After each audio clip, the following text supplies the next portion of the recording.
Which way do I operate it? Push in. Push in? Oh, thank you. Thank you.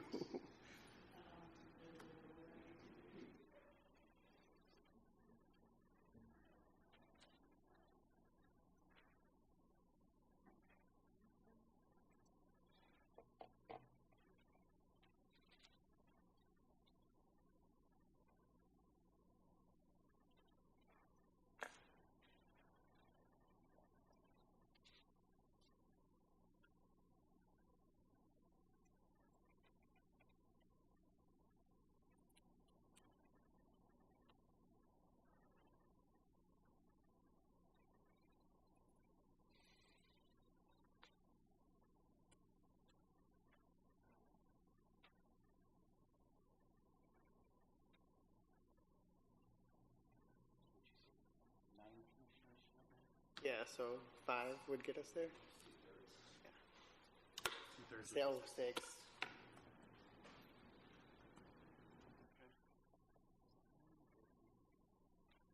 you're right, Todd. It's 2/3 in the ordinance, right? We have Nick that one for that. So yeah, we'll do 2/3. Yeah. All we'd really be doing is skipping B, right? Is there a vote tonight other than it's just the journal? Just the journal. Yeah, we can lay those over. Information only can proceed. We think somebody else has shown up, don't we? No? No.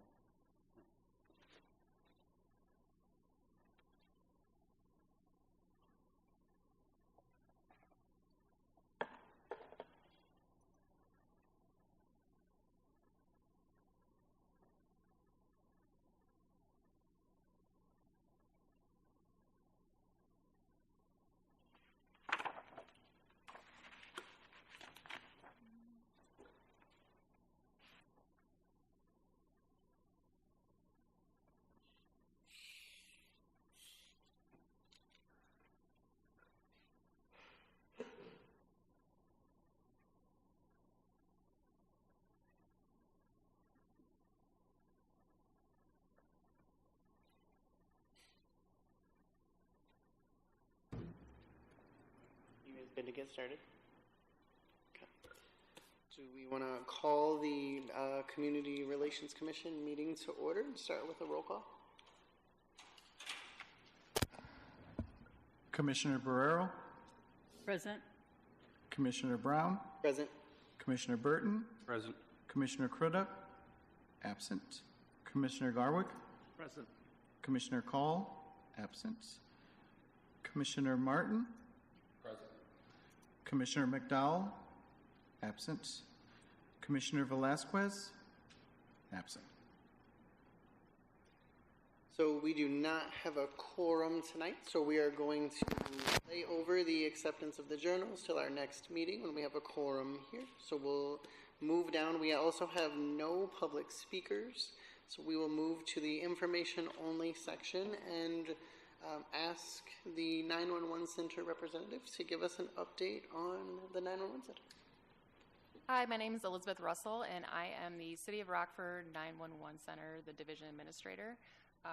So I was asked to present just to kind of give an overview of 911 operations and then kind of focus a little bit on what we're doing with mental health and the grant that we received. So just to kind of give an overview of 911, we do fall under the fire department. That's why I'm wearing the fire department uniform. We have staffed 52 telecommunicators, so we're a pretty medium-sized agency. We do both call taking and dispatching, so we take 911 calls and non-emergency calls, all within the City of Rockford. So there's actually 2 911 centers in the county, ours for the City of Rockford, and then the county also has a 911 center that operates under the Sheriff's Department. So we take all the 911 calls that fall within the City of Rockford, the city limits, and then the county center takes all the calls that fall outside the city limits.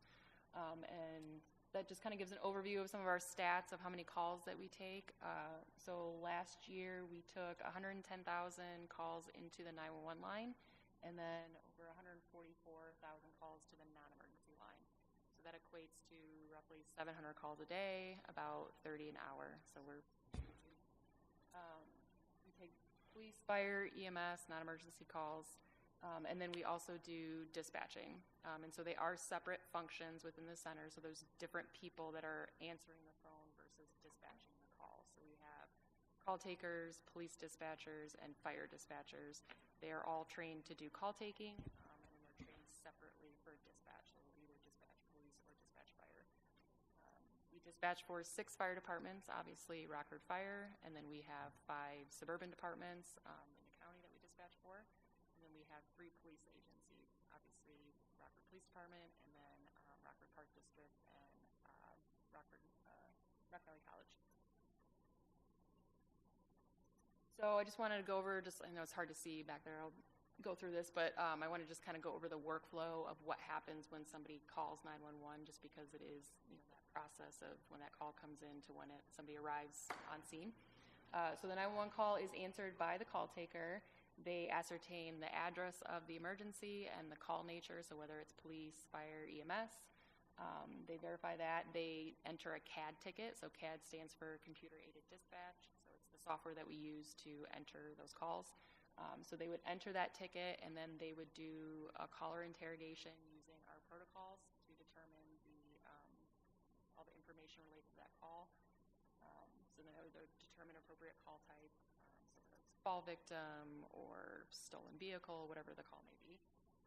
And then that CAD ticket, all that information is entered in there from that caller interrogation, and then that CAD ticket is then in our computer system sent to the dispatcher who's sitting on the other side of the room.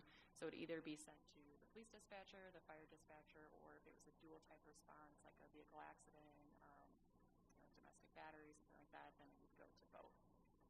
And then at that point, that call is received by the dispatcher.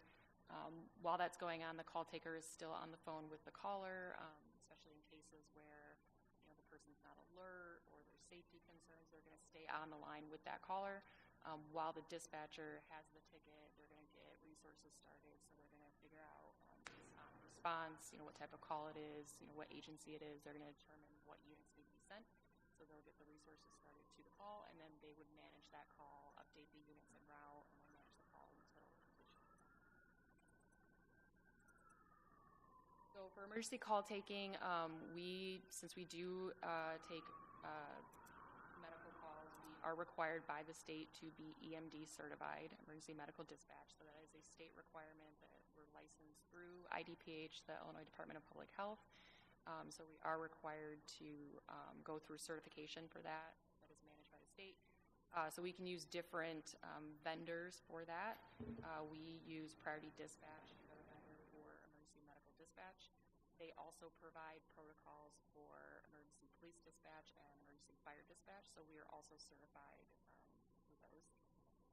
So what Priority Dispatch is, it's a call-taking caller interrogation software that basically provides a script for the call taker to follow based on the call nature. It gives them questions to ask and also life safety instructions to give to the person. So whether that person is having a stroke and they need to go through the stroke diagnostic tool, if they need to, obviously CPR, smaller safety, we need to get them out of danger, we need to, as much as their vehicle, their accelerator won't stop, and we need to give them instructions on how to do that. There's all kinds of instructions that are in the protocols to be able to provide the call taker. If the house is on fire, we need to give instructions on how to get out. So not only does that provide information to give to the responders en route, but also to get the caller to safety before the responders get there. What it also does is it provides a lot of granularity to the type of call, so that not every call is treated the same. So for example, with mental health, there's not just there's a mental health protocol, but then through the questioning, it further delineates those mental health calls by acuity level. So it prioritizes the low acuity being omega, high acuity being alpha. So it goes omega, alpha, bravo, Charlie, delta, echo being the most severe. What that allows our agencies to do is to provide response based on that acuity level. So a mental health call, a mental health level alpha would be much different than a mental health bravo or delta or echo. So it allows that variation in response, not just by the type of call, but So what we're doing with that, so that Priority Dispatch, that software was purchased through the Mental Health Board.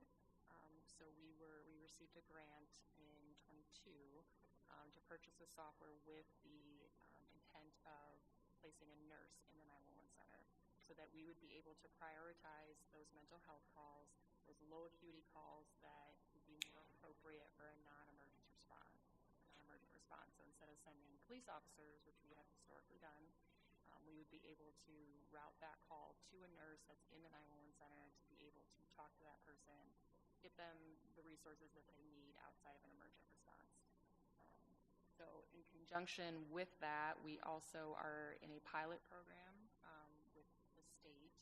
So there is state legislation out there also that is trying to remove that police response to mental health calls. So we're in a pilot program with the state to start looking at those low acuity mental health calls and transferring them to 988, which is the suicide hotline. But it's not just the suicide hotline. They also provide response by mental health crisis counselors. So we are able to identify those calls within our Priority Dispatch system as low acuity mental health calls, transfer them to 988, who then can try to de-escalate the caller. And then if they can't resolve the situation over the phone, they can dispatch, they call them 590 groups, they're mental health teams that have been given the training to respond to those type of calls. And then also, like I mentioned, in conjunction with the grant, we're doing the nurse in the 911 center, and we've been working on it a while, and we're actually looking at the end of this month to have a nurse in place.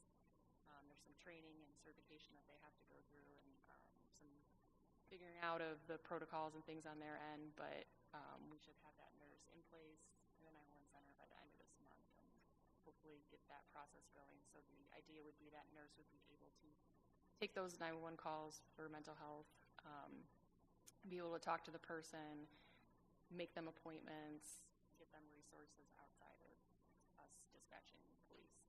And then looking at using that nurse for other low acuity type calls, so somebody that is calling because they're sick and they just need to go to maybe a clinic as opposed to an ambulance. So the idea would be that nurse would be able to make appointments for them, get them transportation, and be able to provide them a more appropriate response for the level of their medication. That's kind of a high overview. I don't know if it's open for questions, if you have any questions specifically about that or anything 911 related.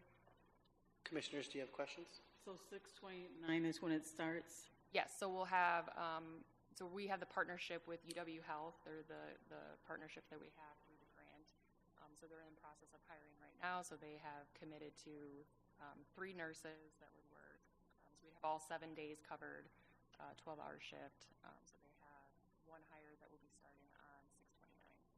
It'll be a little bit of time before we're able to actually have that nurse start taking calls because there's some training and things we have to work through, policies. Awesome. You said 12-hour shift, so it's... Yeah, so we'll only be initially just looking at peak times. So we're talking between either 9 to 9 or 10 to 10. Those are more of our peak times, but it would be 7 days a week.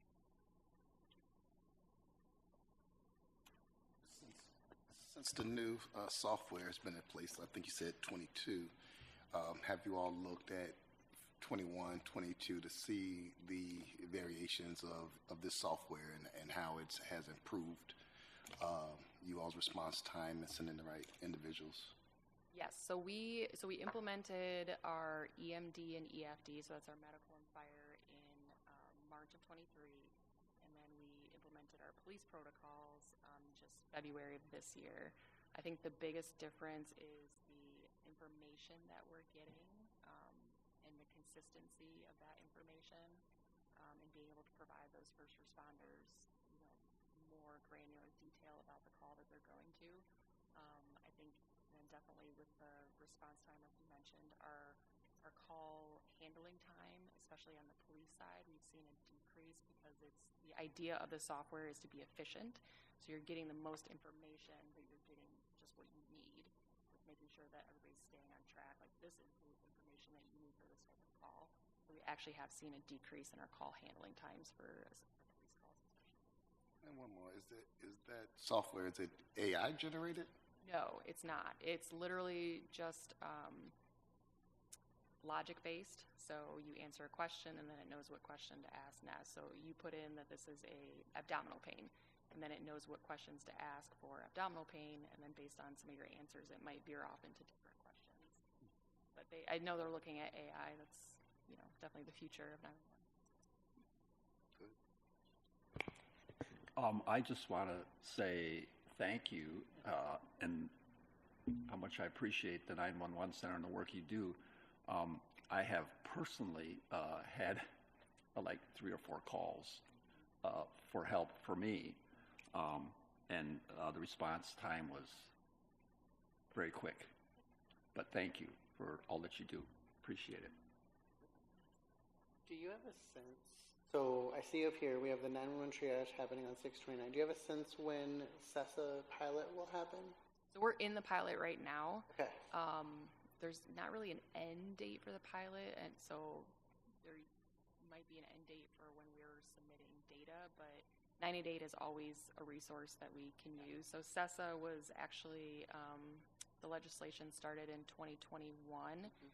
They keep kind of moving it, pushing it back. So I think there's some language out there now that wants to push it back to 2027 as far as making it mandated. But we are able to still utilize that. So I think we've had internal discussions on how do we manage 988, but also our internal resources and what that looks like for those type of low acuity calls. Possibly looking at our internal resources first. If we have that nurse in place, that call goes to the nurse. If maybe the nurse is busy already on a phone call, then 988 would just be another resource that we would be able to transfer that caller to. Okay, thank you. Commissioners, any other questions? Thank you so much for the presentation. Thank you. Thank you. All right, Commissioners, we will now move on to a Winnebago County Housing Authority update and report from Alan Zeiss. Thank you for inviting me here and to let you know about the housing authority and services we provide. And please forgive me, my allergy hit hard today. But the Housing Authority was formed 85 years ago, on September 11th, 1940. It was formed 1 week before the first peacetime draft in U.S. history. It was designed to house the families and service people who could be drafted and canceled, usually accepted dramatically. And also had the mission of reducing flight within the city. And our strategy sense has been really simple: expand housing opportunities, expand where families can live, and then services so that families can be successful in the housing that they want. We've done this with $190 million so far, new construction, rehab work so far across several counties, Illinois and New Rockford, using Hope 6, low-income housing tax credits, permit supported housing, historic tax credits, affordable housing program, home, rural housing, rental assistance demonstration 1 and 2, and Section 8 funding. Our first one was the Champion Park Hope 6, if anyone recalls that history. And that was one of our biggest ones. It was a $40 million program in Southwest Rockford that created 104 homes, 52 home ownership, 52 rentals, and neighborhood infill. It also did the infrastructure, roads, lighting, drainage, sidewalks, curbing, and it used 11 project-based vouchers, and then a TIF was created by the city and was annexed into the city. From there, we did County Gardens, which is 150 units in Rockford for senior and disabled, using 41 project-based vouchers, and that was a $20 million program. The Hope 6 was $40 million. The Johnston Garden was in South Illinois. That's 50 units using 29 Section 8 vouchers to do it, and that was a $7 million project. And then we did a number of small group projects because we discovered that some families want to be close to where their supportive services are, for families, their churches, where they work, where they get supportive services. So we did a number of smaller housing environment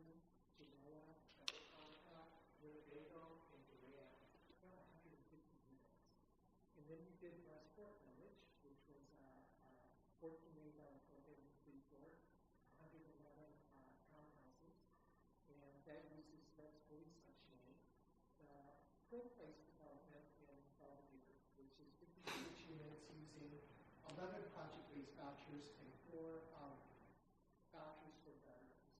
We have a Veterans Assistance Supportive Housing Program, which is Section 8 vouchers just for homeless, disabled veterans. And we're very general with how we define homeless. I view homeless as somebody with homeless instability. Living on somebody's couch is homeless. Being in, not having enough revenue to live in is homeless. Fear of eviction is homeless. And we balance that when we were doing this program, making sure that usually this person served by this, they have a difficulty of finding housing because they have difficulty in their background, perhaps addiction, utilities, things like that. So we want the balance so that people can use the housing they want, but also that we would have housing in place should they want it to make their lives easier in locating housing. So I kind of went to that explanation because I was pretty excited because Pro Place, using the 4 veterans vouchers, was the first time I understand from the Veterans Administration that this has been done in the Northern Illinois area. We're working on Getty Garden right now, which is in Rockford, which is 56 units for senior and disabled, and it's the largest proven supportive housing award that Illinois gave in 2024. And we expect a downgrade to about 2 months in August. We have about 200 housing units in California, which I know people always wonder about. That's because when I first started this and first started the tax credit program with the Hope 6, they were brand new. And a lot of them have never even closed. The only one that existed in Rockford was the one that Zion developed at Longwood. And no one, 15 years was really impossibly into the future to everybody, so no one really worked out exit plans. And so that was my exit plan. The housing market was really good. If I had to sell the houses, I could then fund our exit with the syndicator. But we did all these developments with no hard debt. And so and we used non-for-profit syndicators. So when we left, they sort of just went out. And so I said that California properties could bring these money here in Rockford, Illinois. Lafayette Homes, we're part of that, the Lafayette Hotel. We're providing 6 Main Street vouchers. Main Street vouchers are for disabled, homeless or homeless instability, non-elderly families. And the vouchers are critical because you need them for the points with the Illinois Housing Development Authority's tax credit program. And an equity investor needs to see them to purchase them and put the money into the project. And then we're involved with the Shriner Project, which is a large $50 million project in Carroll County where we're supplying rental housing support program vouchers to help you cover that program. The only public housing I have left is strictly public housing. It's 50 units in Dagnolo Garden. The idea with all of this new construction and rehab was to take advantage of resources when they're available and do all of the expensive things that I can then forget about in 20 years and plan 20 years down the road and help diversify our programs. The rental housing support program I mentioned is a state-funded voucher program. And we do that for about 200 families, 200 families working with landlords throughout Rockford and in Winnebago, Stevenson, Boone, Carroll, Champaign, Ogle, and DeKalb counties. And from that, I'm pretty excited. We were approached by New York University Merit Institute a number of years ago, and they were looking for housing authorities that would do a demonstration program for persons experiencing recidivism, exiting an Illinois Department of Corrections. Illinois, I understand, has one of the highest rates of recidivism within 4 years, and one of the highest rates in incarceration in the United States. And disproportionately, of course, it's low-income minorities. So we did a demonstration program to where we used these state-funded vouchers, and we partnered with the Illinois Department of Corrections and with CAS, and basically persons who qualified for it within IDOT could then come out and housing already in place, along with the services so that they could be successful moving forward in that for recidivism. We did a very small demonstration program of just 10 vouchers initially, and in 2 years, based on that just 2 years statistical evaluation, we have 3% success rate. And Illinois has a 42% recidivism rate at the time we were doing this. So the state of Illinois copied this program, and we made 100 vouchers available to the entire state, and they awarded us 30 more to do in Rockford, Belvedere, and Freeport. And then along with that, I started working with the Bureau Institute of Justice, because a number of persons who come into our housing program may have difficulty with their past histories, and much of it is just because they didn't have the resources. Large number of families who that we otherwise would find ineligible were victims of domestic violence. And these were things I just learned from my experience. When I started in housing as a case manager for the Section 8 program to manage your sites. So I think that was very helpful in that hands-on experience. And one of the first people I worked with, she had about 4 pages of telephone harassment, stalking, disturbance, but no convictions. And she was having a hard time finding a place to live because of that.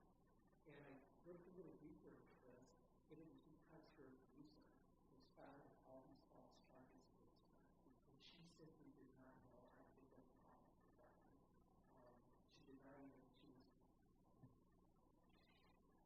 it just forced her to be very submissive about all of this and just let it roll over. And that's where we started applying this program of reviewing a person's criminal background history very differently, and to review that housing. Our housing on the voucher side, we have about, the numbers are fluid, of course, but we have about 750 Section 8 vouchers where people can keep their voucher and go to the and some of those are project-based. The Rockford ones are project-based, like the Freeport. We service the funding agent in the Rockford Booster Freeport, which is 167 units. That's a public program, and we were asked to administrate that for the People Housing Authority. We have a family unification program that we applied for several years ago, which is exactly as it sounds. Bringing families together. Usually came apart because there was something in the household, often drug activity, and then the family was split apart. We have 50 vouchers for that. We have 11 foster care vouchers for people exiting out of foster care. And this is a program I'm pretty excited about.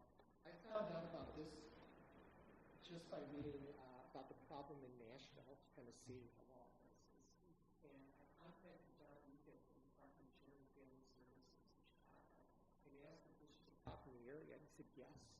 And so we did a demonstration program for people exiting out of foster care because they have nothing. So basically they're exiting from homelessness, which I think is happening.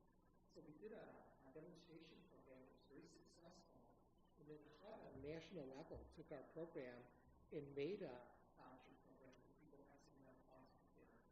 On a funny note, I then applied for it, but I was turned down because we already had a foster care program. And I pointed out that was a demonstration program using existing Section 8, and eventually they gave us the award, the fund bureaucracy, right? And then we have the BASH program, and we did 20 vouchers in Rockford, Winnebago, and we got 15 for Boone County as well. And then the Main Street program, where we had 104 did that was for disabled, homeless, non-elderly persons. The Main Street vouchers, we also got 40 for Boone County. And what was interesting about this was it was during the pandemic, and we had a hard time reaching the population that needed them and then getting them these stuff. And I learned through the Boone County Health Department, their core program, that they were having a lot of cycling with people with mental disabilities being released from the local jail and going right back into the environment. That people right back into jail, that get released and then right back into the environment again. So we started working with the core program and with the 17th Judicial Court so that we could target those persons so that we could put them in different housing when they came out along with the services. So basically it was like the reentry program we do with the state Illinois Department of Corrections, but we're doing it at the local level. So now I'm on the Circuit Course Task Force because we're looking at applying it to Winnebago County as well, these specific vouchers. We have a not-for-profit development fund called the Winnebago Homes Association. This is the one I use to do all of this housing development that I told you about, and one that has the rental housing support program. But it also owns about 20 homes outright in Rockford. I did these through National Community Stabilization Trust, which is kind of a clearinghouse for banks, which have foreclosed distressed housing. So what we would do is strategically choose houses in neighborhoods that we could help stabilize by recovering this one vacant house that was suddenly being used for, it was being run down and being used for, improper activity, for example. And we also did 2 homes for the Rockford Police Department, the Rock Houses. I'd approached Chief O'Shea at the time, and I guess we wanted to do this. I had this idea. I wanted to do it in high-crime neighborhoods where we give a house to the Rockford Police Department for free. The family lives there for free. We just advertise it in the neighborhood. And really, it's just an updated version of the 1930s beat car. The police officer is meeting with kids in schools, meeting with businesses, meeting with neighborhood associations, establishing those relationships in person rather than on the jobs with it. And then we did the Rockford Veterans Drop-In Center. I did that using a Home Depot Veterans grant. We were able to donate it for them because they were losing their building in downtown Rockford. Those are some of the fun things that we do. Because of these different programs that are set up differently, we have about, if you go to our website, we have about 15 different wait lists rather than just a traditional housing authority which might have public housing and Section 8. And there's such unique housing, and some of them we have to close them because we'll have, I'll give you an example, even in small Rockford, we have 800 people on waiting list for 15 minutes.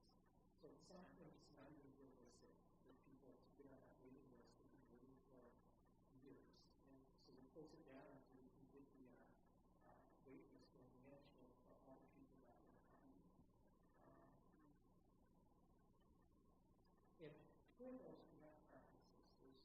You heard me talk about all the different types of housing we have targeted to different populations because I can put these preferences in place, but if you're on a waiting list for 2 years, it's not helping you. And that's why we do those separate housing programs. But the preferences we have are for senior, disabled, veterans or surviving spouses of veterans, persons exiting out of nursing homes, which I thank you for, Eric, for putting that in place, and residency in the different counties that we represent. So here, of course, in Rockford, it's just Winnebago County wide. And then also for victims of domestic violence. We've been doing that since 1994. And then we have those resident services programs I told you about. We've got a grant for resident opportunity supporting services that partners with the community. And we do things like we have a telehealth center at all of our sites. We have a computer center at all of our sites.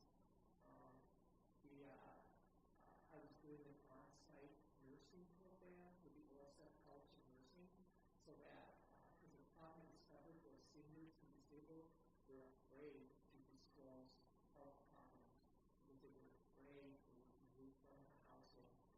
they had to a nurse component of other facilities. And having the nurses there, the same face that comes in every week, help create that environment of trust so that they would felt comfortable having, when they were able to give early diagnosis to pre-diabetes, before diabetes, and people lose limbs. So it's been very, very impactful and powerful for that. We had the Family Self-Sufficiency Program, and because of the geographic footprint, we were able to provide it to Boone County, Joe Davies, and Stevenson County as well.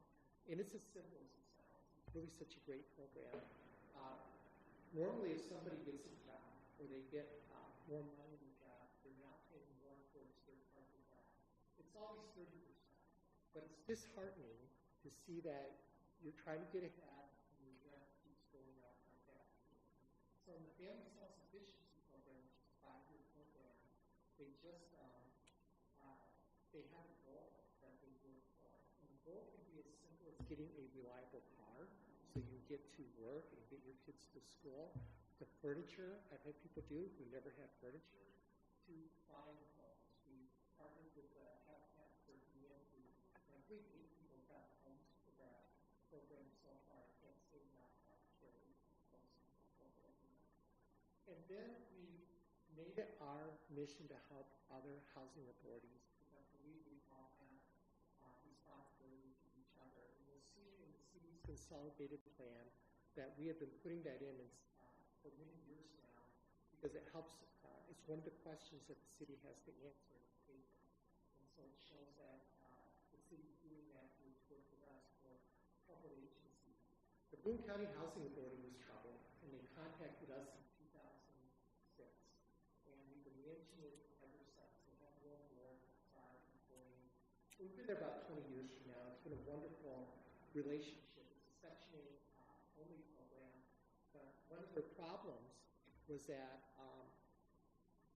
it wasn't finding affordable housing for people. It was finding community housing in Belton County. And then finally, we just had to build housing, which was ProPlex, and layer in those vouchers I told you about and make them project-based vouchers, so that we had that nice balance of people who just could not find a house. Here's a house for you, but you can still go where you want with your voucher if you don't want to do that. Freeport was the same thing. This also was 2006. They had a program and asked us to do their Section 8, which is folded into our budget authority, but we prorated it out to our home serving Stevenson County, and that's how we would be under the other Westport Village. Joe Davies has now asked us to help them. We've been there for 2 years, and their Section 8 program is planned to be folded into ours. And they have I'll get to that in just a minute. And then Rockford Housing Authority, which we assisted through the years. I had applied for the Regional Housing Initiative. There's only one in the United States that's right here in Illinois. And what it was there's a civil rights action against the city of Chicago for not letting families move where they wanted to go. And as part of the settlement, they have to provide project-based vouchers to all counties. And you can see from what I was telling you that they're an important economic piece of creating housing. It's impossible without Section 8 program. And so I wanted to replicate that. And so Rockford Housing Authority, Winnebago, Boone, and Freeport all applied for this together, and we got it. We got the technical assistance we applied. But unfortunately, Rockford Housing had a difficulty with their program, and they asked if it could be applied to Rockford Housing instead. So we did that so it could be recovered. And then we worked with Econometrica, which was a technical assistance program that was funded through this program to help our HOs. And with that, that was when they were doing moving families out there. So we hooked them up with the National Food Stabilization Trust, which is a program I told you about that can use foreclosed homes. So you're housing people right in a house that already exists. You can't point at it and be like, this is public housing, because it looks like any other house.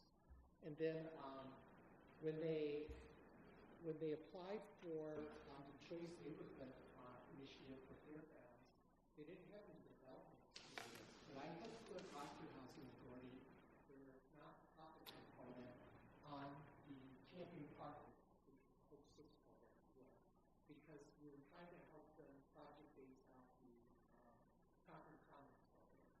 And then I used that as a mechanism to show that they had de facto development experience because they were sitting on the board. And some of the houses, we placed Rockford Housing Authority families in our own houses to show that Rockford Housing Authority had this, and we were pro-applicants to go after that grant.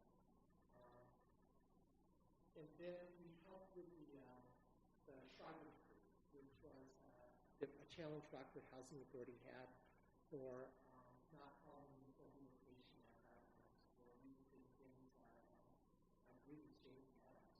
And that was when we bought some extra housing and made some outside of the city so that they could use that decree being able to show housing ability opportunity for families. And then we also partnered with them for creating housing for shelter communities. We've done a house with them that shelter care had purchased, and then we layered in rental house vouchers, and they layered in project-based vouchers in the same house, which we thought was really, really close. The Moving to Work program is something that both RHA and WCHA have. There's only 139 housing authorities in the nation that have this. Only Congress can allow it. And what it does is it gives housing authorities flexibilities to do things that otherwise would not be able to do. And it came out in 2011, and we were going to expand it by 4, and I applied for it, and I didn't get it. So I made it my mission to get this program expanded. And so we were working very strongly with Congresswoman Bustos, who I just have to give so much credit to for making this possible, because we were working with senators to do bills, advancing this, and Rockford Housing Authority and Boone County and Freeport all came together to get this MPW program through. Congressman Bustos introduced it to the PHUD Sub-Appropriations Committee, and that's how we got the 100 MPW expansion that RHA and WCHA have today. And we wanted a piece that was for regionalization, because I wanted to be able to put it on these troubled housing authorities to give them opportunity to address their housing challenges in ways they otherwise would not. So I just want to tell you, under ours, right now, we're doing a small area fair market rents.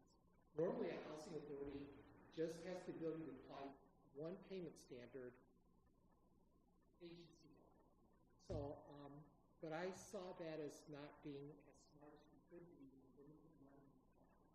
So what we did was, in areas that we could get lower rents, like Southwest Rockford, for example, we did 100%. But areas where rents were higher, like in Northeast Rockford, we were taking 150% payment standard, which is far above what allows at 25%, so that we could create an opportunity for families to move next to their businesses and next to jobs and schools they want to go to. And then along with that, of course, they're going to have higher security deposits. So we put together a loan pool of 0%, people pay $25 a month, so that they can afford those higher security deposits. And then we work with the Rockford Apartment Association. I serve on their board to help foster that relationship with landlords, so they know, not just bureaucratic for the Bingham County Housing Authority. That program's in effect now. We're very excited by it. I was just meeting with Apt Associates today, which is technical assistance program applied, so we can start putting together the results of this for the city and for the county to show how it's made an effect for the population. So our next thing that HUD is about to approve is the direct rental assistance program. This exists nowhere else except Lewiston Housing Authority in Maine. And what it does is, what I heard for so many years with landlords is the delay in finding out if their house is approved and financed their house.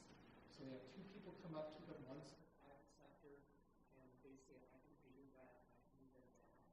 The other person from the housing authority, and they got to find out how much the housing authority will pay, when we'll do an inspection, all this paperwork they got to sign.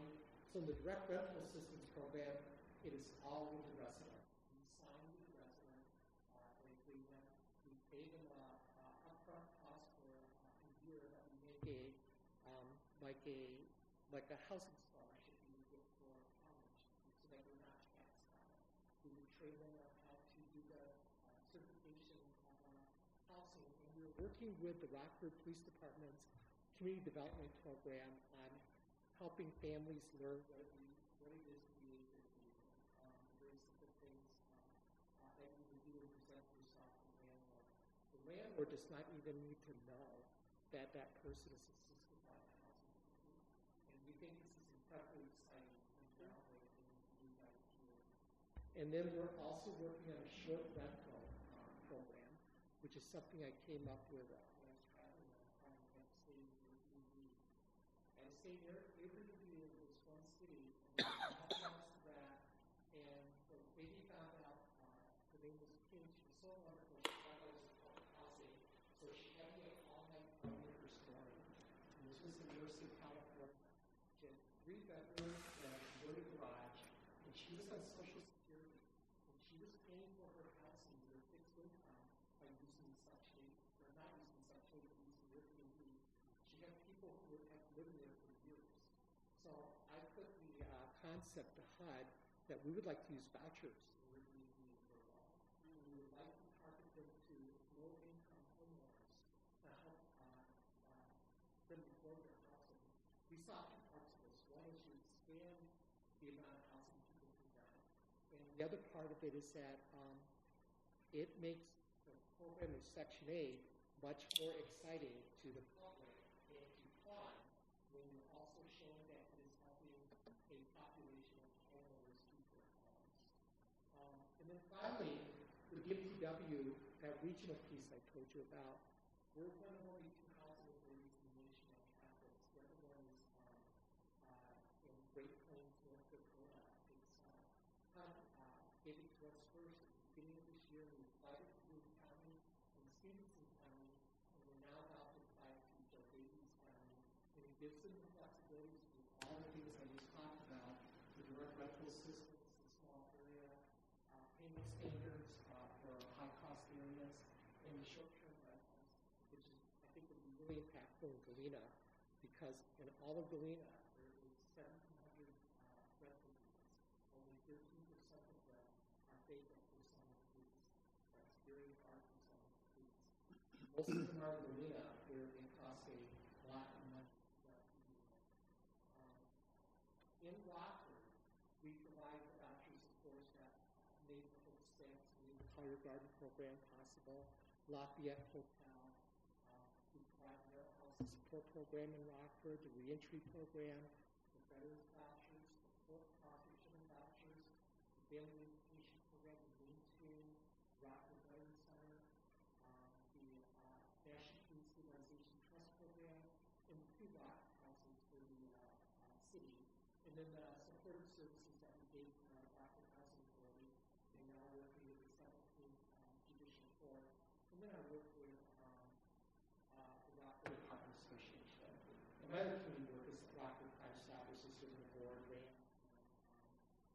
the National, State, Regional Housing Officials, and OSF College of Nursing. So I wanted to give you an overview of these programs. A lot of the people outside of those who are affected by them don't know them. And they're part of your consolidated plan. And I thought it would be helpful if I came today and gave you an update on this and took any of your questions and how I could help serve them. Commissioners, do you have questions? I would say that's a lot to take in.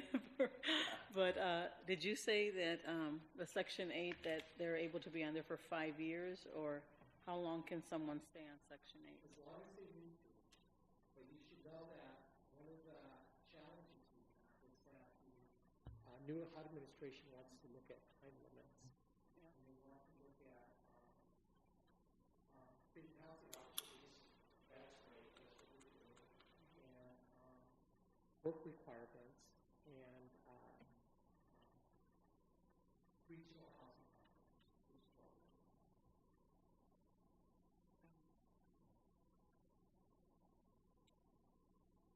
Because you said that you support the residents in achieving self-sufficiency, so how do you do that? Well, the main part is that family self-sufficiency program. I haven't looked at it for 5 years, but 5 years ago when I was looking at this, Boone County and Winnebago were the top 5 percentile for the state of Illinois for families who have not program through family self-sufficiency. I'm pretty excited about that because that's compared with Chicago and Champaign and Springfield, and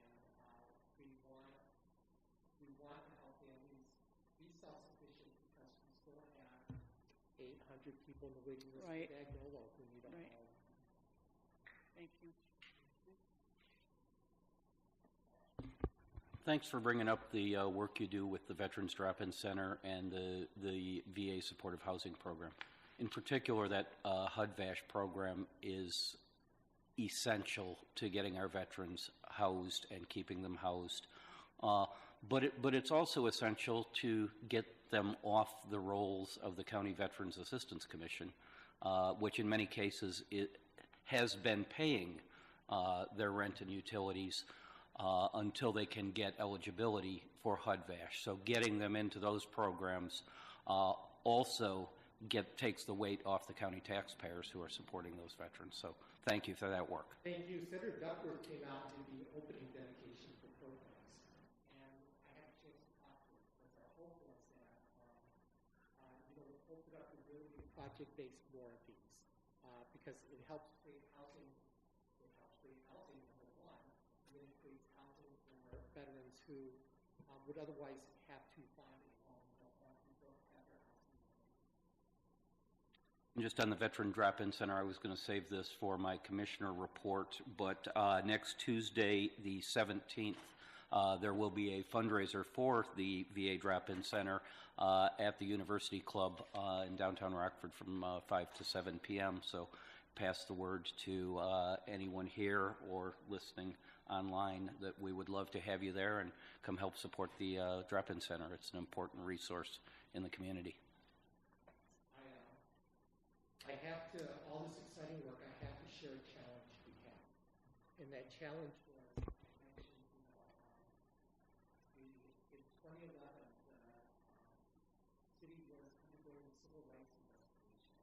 And Rockford Housing Authority had requested a memorandum of understanding which simply codified the long-term practice of them being within Winnebago County, and which we were happy to do then provide housing for families to come back to Rockford. In December 2023, the Rockford Housing Authority has attempted to break that memorandum of understanding. This happened shortly after Winnebago Homes Association, not the DCHA, terminated their contract with Rockford Housing Authority. And Rockford Housing Authority wants Winnebago Housing Authority to turn over the vouchers in Rockford to Rockford Housing Authority. If successful, it would provide us the financial benefit of the HPW and all the housing programs in this region.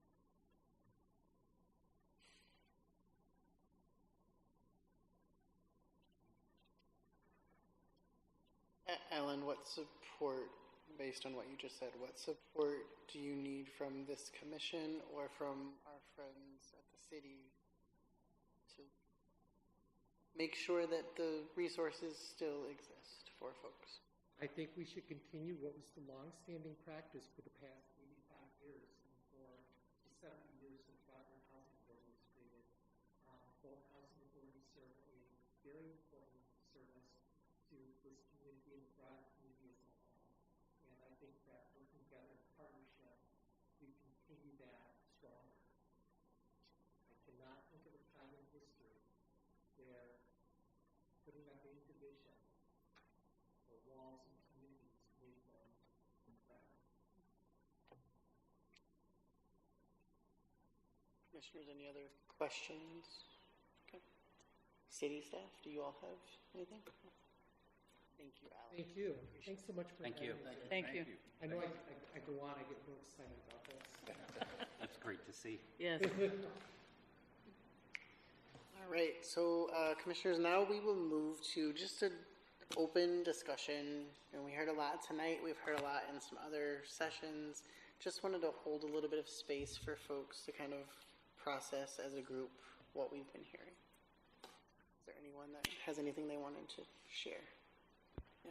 Not specific to the topics we've been briefed on this evening, but I think it's important to recognize the presence of DHS in the city of Rockford. I know, Tom, the mayor made a statement about that earlier today, and I don't know if city staff can provide any detail or information beyond that, but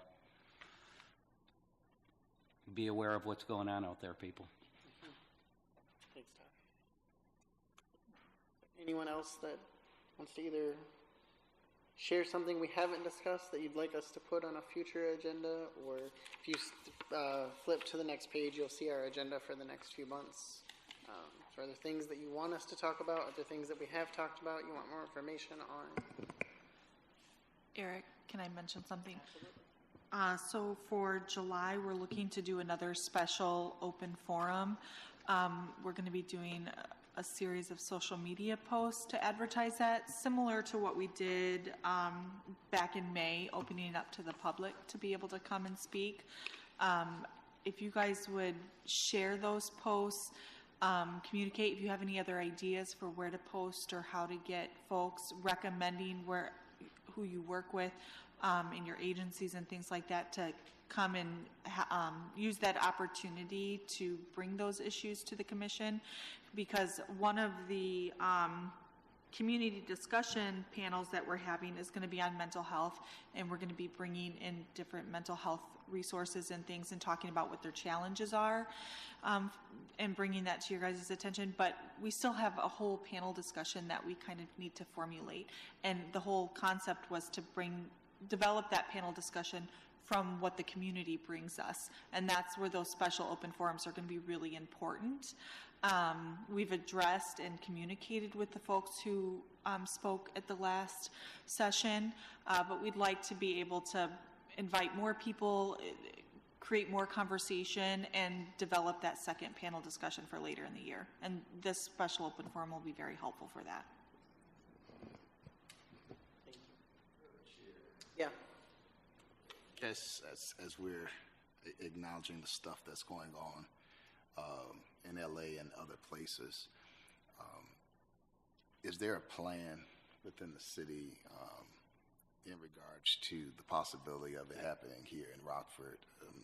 There's a heightened sense of concern with individuals that's just very fearful, even down to the children going to school, and to it's just an uneasiness where individuals are afraid to even go to the doctor, or even call the police if there is an issue, just based upon those. So is there anything from the city that is either, brewing, or some type of infrastructure just in case it gets ugly here as it is in other areas? So, at this time, the members of the city that have joined us here at this commissioner meeting today, we don't have any of this information available. This is as a question, we're more than happy to take it back to our leadership and see if there's anything that's there. I do know that Mayor McNamara did do a quick video this afternoon. I think WIFR is the one that has that posted right now. I would highly encourage everyone to check out Mayor McNamara's message on that. I think it's very encouraging. But in terms of what future plans we may have for any kind of support of the citizens, that's not information that any of us have, but we're happy to take that over to leadership and see what information they're willing to share. And to piggyback off of that, when we do get that information, we'd be happy to share that with the commission.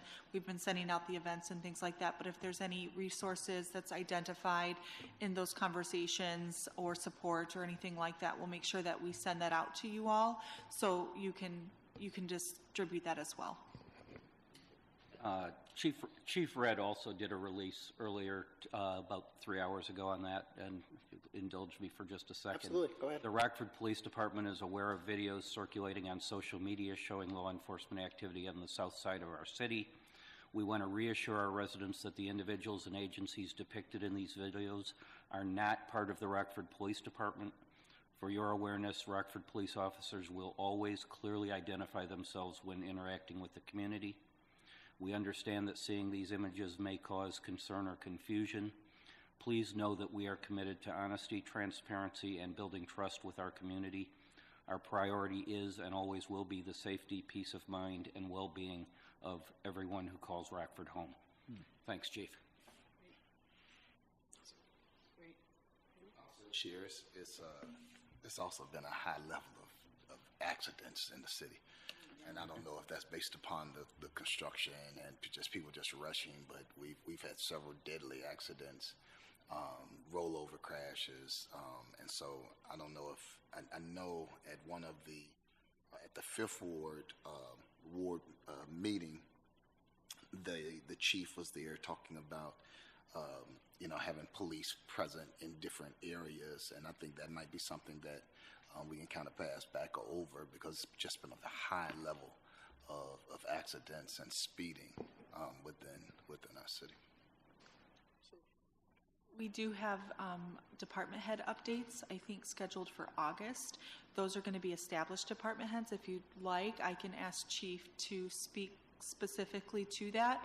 I'm not sure if it'll be Chief Red. That's the goal. She might have second in command come, but our goal is to have all the department heads that are established to come, and we could ask Chief to maybe speak a little bit more specifically to that and some of the areas that we're improving, even some grant things that we have done to put cameras and identify different things going on. So that could be helpful. I can make sure to make a note when we ask Chief to present. Anything else, commissioners, that you wanted to bring forward as we continue our journey this year? We will then move to commissioners' reports. Okay, thank you. I have two items. First is a thank you. Last Saturday was the Rockford Area Pride Parade and the Street Festival across the street in the city parking lot. It was an amazing event, and I think we ought to recognize the Rockford Area Pride Committee and the office TAP who sponsored that, but also the city staff and the mayor who marched in the parade, and a fun time was had by all. The second item I have is also Pride Month related. On Sunday at noon, I will be speaking at a flag-raising ceremony at Veterans Memorial Hall and Museum downtown. They'll be opening an exhibit on Albert Cashier, who is a local Civil War veteran that was a transgender man from the area who served in the Civil War with the 95th Illinois Regiment. This is particularly timely as we're starting to see service members who are transgender starting to be discharged forcibly from the military. So it's really an important exhibit to recognize the history, that this isn't a new phenomenon. Trans men and women have always served from the American Revolution to today. Thank you, and thank you for doing that this weekend. I just want to report that I'm going to the Rockford Apartment Association on Tuesday to speak on behalf of the commission. And I don't know if Reverend Williams is going to announce they kicked off a summer program for kids full-time all summer. That is great. That I hope that we get that word out to families too, and maybe that might be one concern as well. That people are afraid to send their kids to the summer school or something like that. So, go ahead. Thank you. So it's good to have friends that say this to you. But yes, we have opened up our summer program, and that was one of the concerns that's why I was bringing up with speed. because, and maybe as we're moving forward, we can start to identify areas, particularly around schools. I'm sure they have them around schools, but churches as well, kid zones to kind of slow down because we don't want to have that. But we are offering all summer a free program for children 5 to 12 to allow the parents to do what they need to do, work, and do all of that. And so we're excited about that. We're actually in our first week now, and so we have some openings, and we're ready to work this summer. Thank you. Pastor Martin, where would we find more information if we knew folks that might want to register?